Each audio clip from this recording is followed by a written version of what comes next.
All right, here we go again. Special horse racing, no picks. It's our prediction show for 2023, fresh off of our award show for 2022. Chad Summers, Jon Hardoon. How's it going, fellas? Good. Chad, apparently the tuxedo wasn't ready yet today, huh? Still in the cleaners? He's got less buttons today than normal too. Less? Actually, lucky I got Less buttons. sometimes is not. Less is not more Yeah. sometimes. Okay. So, fresh off of Santa Anita yesterday, Taiba's win. We'll talk more about that, I guess, on Thursday's pick show.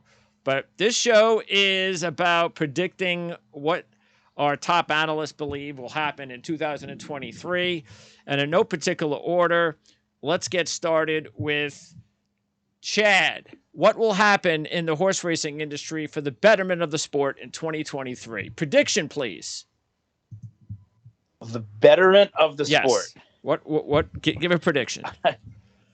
I was when we first thought about these questions, I was optimistic that the answer would be hopefully no more Hissa. And then at the 11th hour, the 11th minute, they changed wording in a document, in a 20,000-page document that now gives Hissa a fighting chance again. But I was hoping that there would be no more Hissa. Well, but just keep in mind the next question is what will happen in the industry that could damage the sport? Hissa. That would be more Hissa. There you go. So give us something positive. You got something positive? I know that one was you were hoping for the Hissa one, but you got anything else? No, I mean, look, we continue to be where we were. We're at a crossroads in the industry. The question will be, I guess, I will optimistically, with no confidence at all, say with these sports books now taking over and getting involved in horse racing, maybe that can be a good thing. With DraftKings getting into CDI, Churchill Downs, with FanDuel partnering with TVG, you can now gamble on horse racing through these sports books, where maybe we can kind of branch back into the mainstream. But that's just optimism. It's not. There's no confidence behind that. All right. Well, that's as good as you can get then. You're hoping that gambling, sportsbooks gambling will pick up the industry by the end of the season, by the end of the 2023. Okay? That's not bad. It's kind of depressing that that's all you can come up with, but that's the sport. That's the industry we're in right now. Well, I mean, the problem is that when you've been a part of the industry for as long as I've been a part of the industry, it's difficult to really sink your teeth behind anything with confidence. We get in our own way constantly. We're like that 7'3" white center. You know, you have height, but you trip on the way to getting the easy basket. There's so many things that can be done that would be great for the betterment of the sport, but we don't do a good job of accomplishing it. Okay. John? What? You want something? Yeah, this should be interesting. Something positive from John. Give us a positive answer, John. You got one? No, not really. Well, Sorry. there won't be any more races with Flightline, so you don't have to worry about 1 to 9. Right. Okay. That's true. How about since this wasn't part of our questions, but how about if you, because remember we're gonna eventually have you do a Chad Summers commissioner segment. So if you were commissioner, what would you do in order to come up with something positive? Me? Chad. I would. John, you. Yes, if you have something positive, I'd love to hear it. He's done other radio shows before where he was told that he should be the commissioner of horse racing. Right. I would lower the takeout. I would have one group of, just like they have stewards, like they have replay booths, and they go back and they call New York or whatever. They should have one set of stewards that watch all the races. Like in hockey. Or anything else. Yeah, they do that in hockey, yeah. Uh-huh. They do that in baseball too. Yeah. And this way, when there's a foul will be the same as a foul in New York, as a foul in California, as a foul in Ohio. I get you. So, yeah, all the rules and all the city and all the tracks are all the same. Yeah. Yeah, that's what I would do. How about if you had one, Chad? But I like that. I mean, we are consistently inconsistent. Right. Okay. And then the next one is easy because you answered it already, right? Hissa? Yeah, 100%. What? All right, now let's get to some horses. Chad, which fillies are your top 3 horse of the year candidates? So the fillies for horse of the year right now, I'm going to go with Nest. Of course, she'll probably be 3-year-old filly of the year this year, coming back next year for Todd Pletcher. Oh, so even though you had Nest in our award show as like top 3, maybe even third, you think she's going to win the award? Yes. For filly horse of the year, she'll win 3-year-old filly of the year this year. She won't win the older horse. She'll win the 3-year-old filly horse of the year this year. Next year, I would put her in the conversation for filly horse of the year, which is eligible for anybody.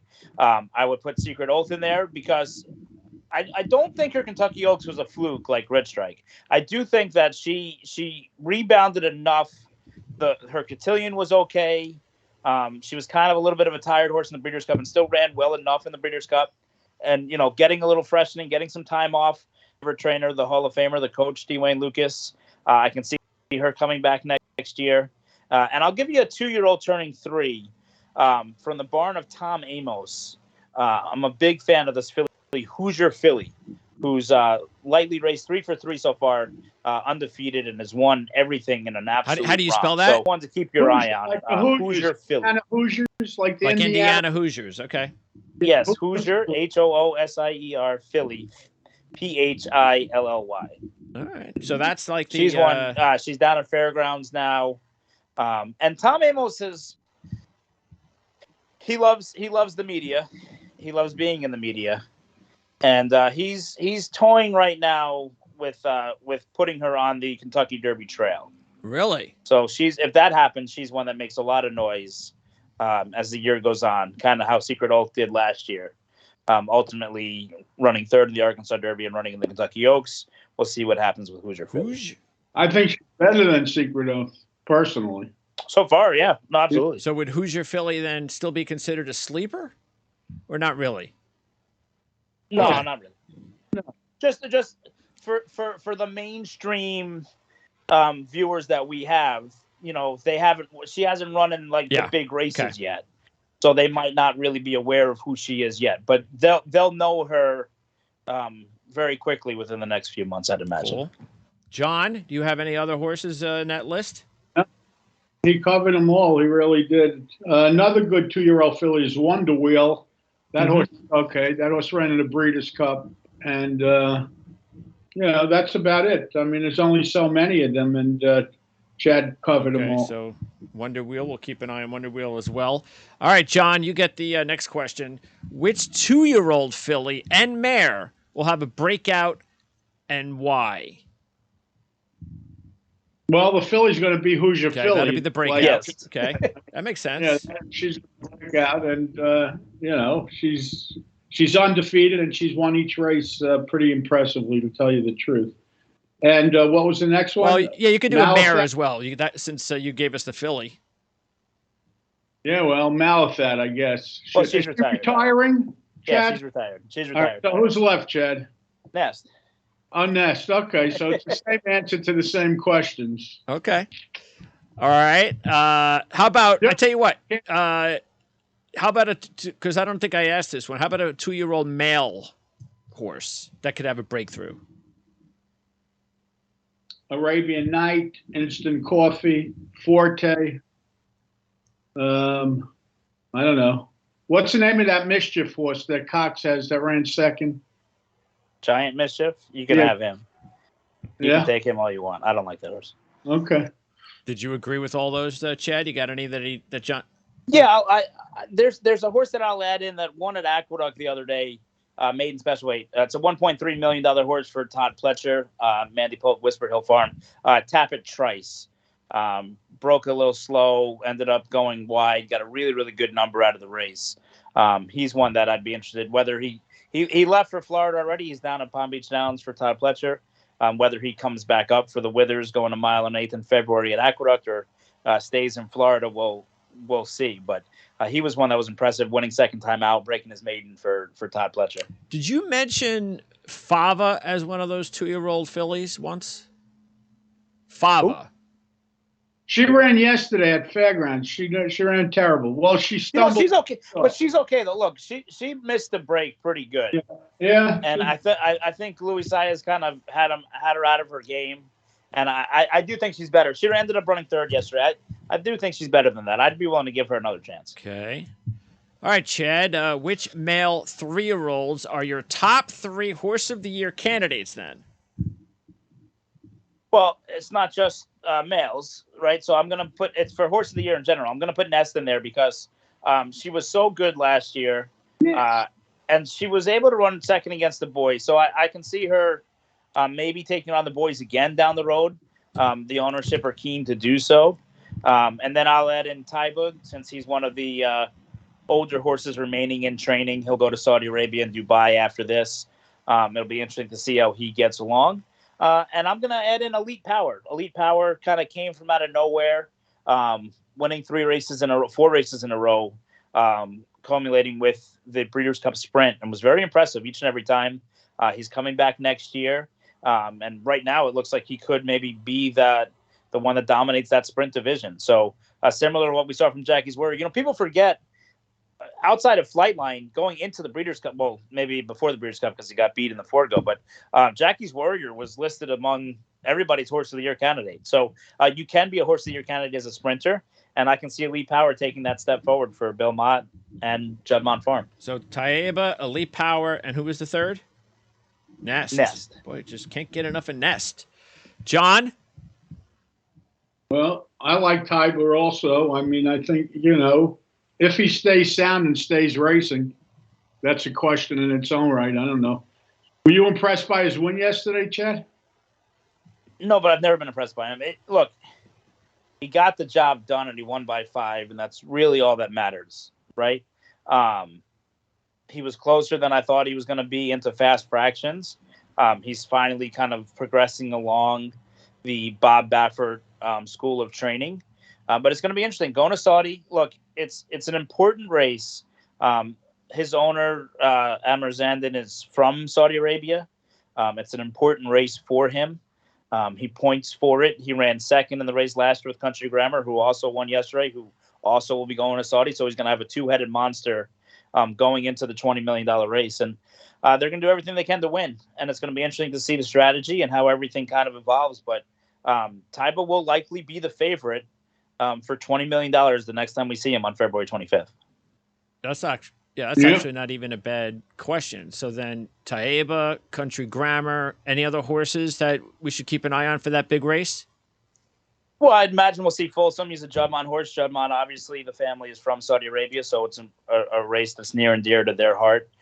There was talk of Rich Strike going, but they've kind of backed off that a little bit and talking about pointing for specifically for Dubai.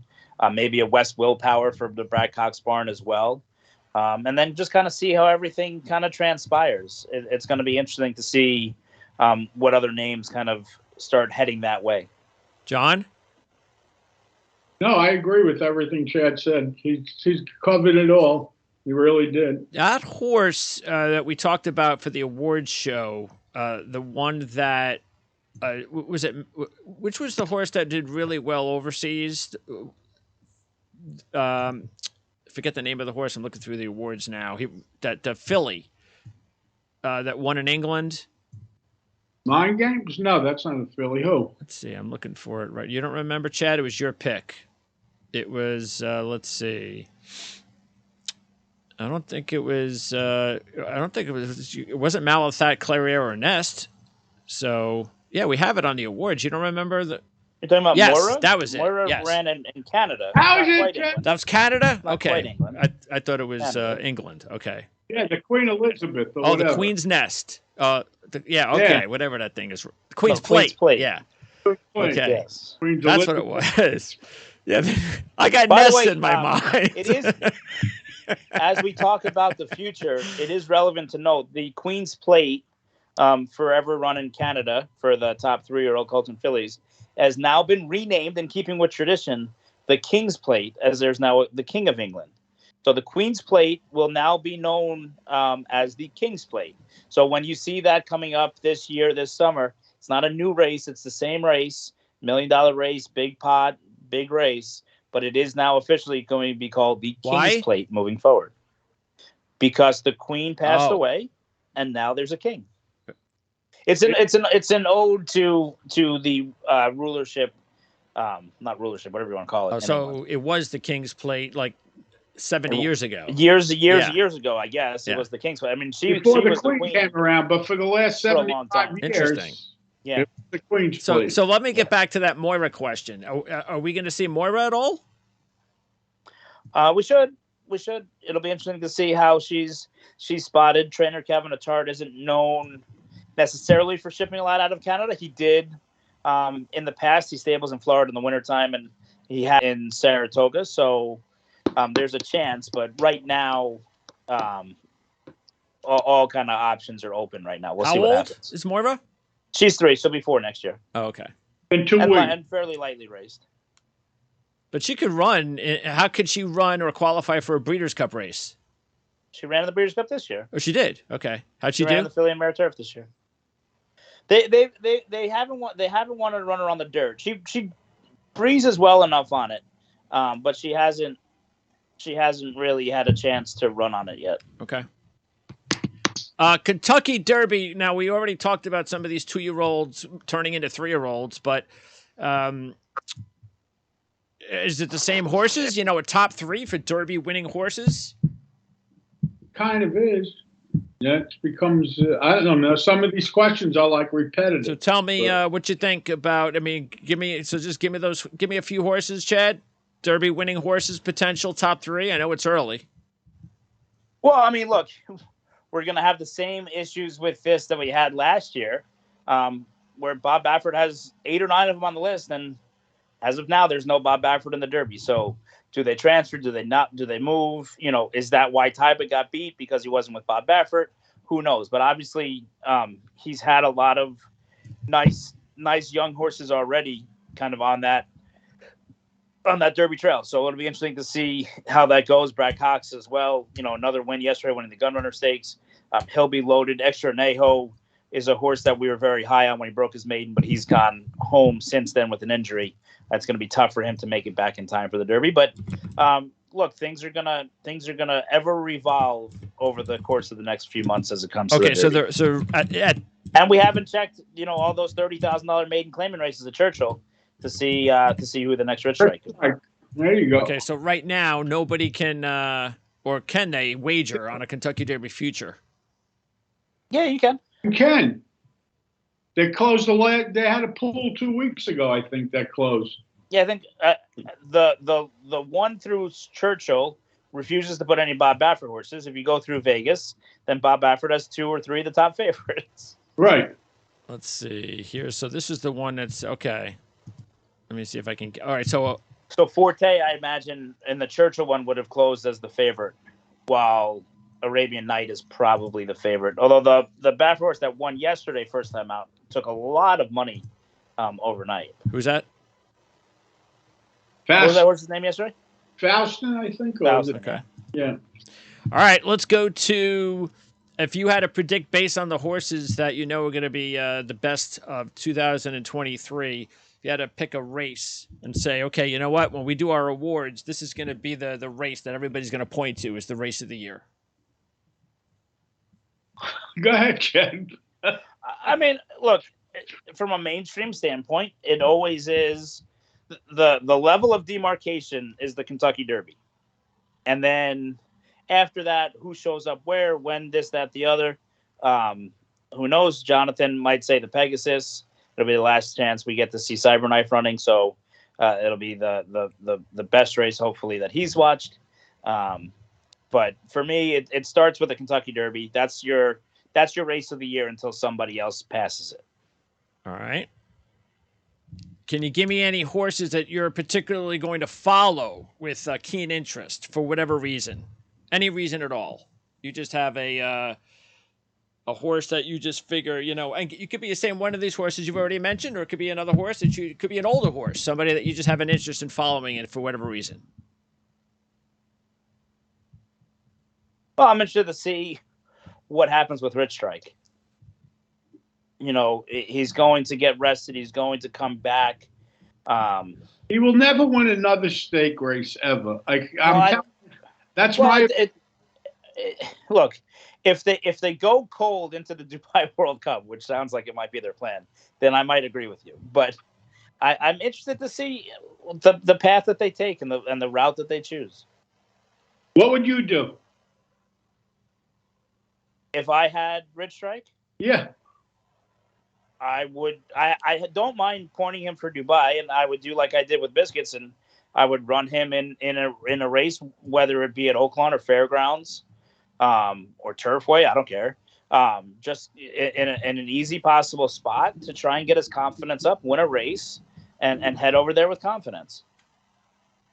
I mean, I'm running a horse on Friday in an allowance race that I'm planning on taking to Saudi Arabia for a $1.5 million race the next time he runs. But rather than run in a 12-horse stake race, I elected to run an allowance race. Sometimes as Yogi Berra famously said, when there's a fork in the road, take it. Right. One of few. Corniche was your most disappointing horse of the year. Can you? Is it too early to take a look at a horse right now that you can say, you know what, this horse is being already built up to be something that I don't think he's going to end up being?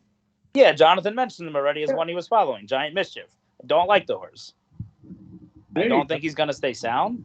I think he's going to have his issues. I think he's going to be distance challenged. And he's on everybody's derby tout because he missed a break and ran second, and with the connections and everything else. But I think Brad Cox has 20 horses in the barn better than Giant Mischief. At least. And then the last three are all kind of similar, but a little, let's just keep it simple here. Last week, you said the Godolphin Racing Stable was your stable of the year. Is there another stable out there that you think could have a breakthrough in 2023?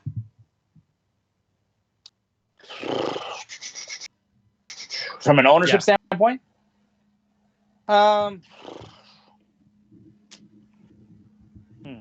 about you, John, while he's thinking? A breakout year? Yep. I mean, I'm interested to see if this Norm Cash can continue. He kind of broke through as an owner trainer. He claims horses. He runs them every week. These things happen in the claiming game, especially. Owners will get hot for us. Was leading owner for a while. Robert Bone, Winning Move Stable. Norm Cash is kind of following that trajectory of wanting to be among the leading owners. So I'll go with Norm Cash as my breakthrough stable of the year. You don't agree with that one, John? No, I do. It's fine. I mean, you could say anybody that, it's a ridiculous question. It really is. But I don't know who made the question. It's not ridiculous. It's a prediction. It's called a prediction. In this sport, I guarantee you we don't know who the person is. Okay? We don't know who it is. Okay. But in 6 months, we'll figure out who it is. But at this point, we don't know the person. I promise you. All right. There's someone that jumps up and, whatever. Jockey of the year. Who do you think? I read Ortiz. You said was the jockey of the year. You think he's going to win it this year, right? Hey, he broke the record for the most stake ones. He's going to win it. Who do you think? Who would you put if you had to put money on somebody to win jockey of the year in 2023? Who would you put money on? Joel Rosario. Okay. Chad? I'm going to go with Irod's brother, Jose. He's been flirting with it. He's right on the cusp, and he's kind of taken a little bit of a backseat to his brother. And I think, they have the same agent now, which for other people could be kind of a conflict of interest. But I think they'll work well together. I think Jose will get some more opportunities. And look, when Jose rides and really rides, we talked about last week on the Stakes Preview Show, about Pizza Bianca, the ride he gave in the Breeders' Cup on her. There's some other rides over the course of the year. I mean, he is as talented as any other jock in the room. And if he's all in and he wants to be Jock of the Year, it's almost like a baseball player in a contract year. I think this is Jose Ortiz's contract year. His first full year with the new agent, Steve Rushing. I think he's going to try and go for it and try and get Jockey of the Year. By the way, when I was going through the awards and I was doing some homework, I noticed, I think it was on YouTube or it could have been some other newspapers, but there were some rumors about people saying Irad and Jose Ortiz were fixing races last year. What was that about? What? Yeah. So breakthrough Jockey of the Year, I think, is Abner Adorno. He's an up-and-coming jockey from Parks, and I think he's won some races in the New York circuit the last few months, and I think he's gonna be the breakthrough. So I'm gonna go breakthrough Jockey of the Year with Abner Adorno. Abner, how do you spell that? Abner Adorno. Ordono. Abner Ordono. Okay. That's a great pick, Chad. That's a great pick. Thank you. You're welcome. I think he's going to win a $1.5 million race in Saudi Arabia to start the year. He's riding for you? Maybe. You haven't. What about the Italian guy? Maybe. Oh, okay. All right, last question. Same thing for trainer. If you had to put money, who's going to win Trainer of the Year 2023? John? So this is easy. Go ahead. So Trainer of the Year is Brad Cox. The barn is loaded with 2-year-olds. They're going to be even more loaded next year with 2-year-olds. Don't have as many superstars, but good to see Zozos. That's another horse that we didn't talk about. Zozos is back and was impressive winning the 2 other than the other day. Hidden Connection, and she's on that trail as well for fillies. But he's got enough that are going to be around. Caravel's going to come back again for another year as Breeders' Cup winner. So I just think that the barn has a chance. Corona Bolt was impressive yesterday in the sprint division. He's got a lot of horses on the Derby trail already, a lot of horses that haven't run yet. So I think Brad Cox is your early favorite for Trainer of the Year. And for breakout trainer, I'm going to go with Adam Rice. And Adam Rice is the nephew of Linda Rice, who I think may finally be taking her days. And if she takes her days, I think the stable will go to Adam Rice. And Adam Rice will have a lot of horses at his disposal. So he'll be the breakthrough with the asterisk, our breakthrough trainer of the year. Told you. That is brilliant. Brilliant, I told you. And you don't have any input on jockey breakthrough or trainer breakthrough or trainer of the year, John? You have to give me a trainer of the year. That's easy. Trainer of the year, I agree with Chad 100%. I think Cox is going to walk away with it. I really do. He's loaded for bear, and he takes advantage, and he has more 2-year-olds than anybody. Everybody thinks Baffert's loaded. They haven't seen what Cox has. So how about so much? You have any breakthroughs? And breakthrough. Yeah, breakthrough trainer is a young kid named Blake Cox, Brad's son, who's about to branch out on his own, and I think he's going to surprise everybody. What's funny about that, Chad? I think he will whenever he's ready to go on his own. Okay. See, there you go. There were some silly questions, but we got through it. We have some good answers. We'll know how to make sure that the questions are a little bit non-silly for 2023 when we do this again. Our next show is going to be on Thursday. Back to our Thursday schedule when we'll be picking races. We have no idea from where. Could be Gulfstream Park, could be Aqueduct, could be Santa Anita. So I appreciate you guys doing these special shows. And Chad and I will be doing an interview a month starting sometime soon. We're working on behind the scenes, trying to put it together. So we just have to figure out who will be our first guest. Right, Chad? Yes. All right, guys. Everybody, happy holidays. Stay safe. Happy New Year. Oh, we'll be back in 2 days. Thursday. All right. Have a good one, guys.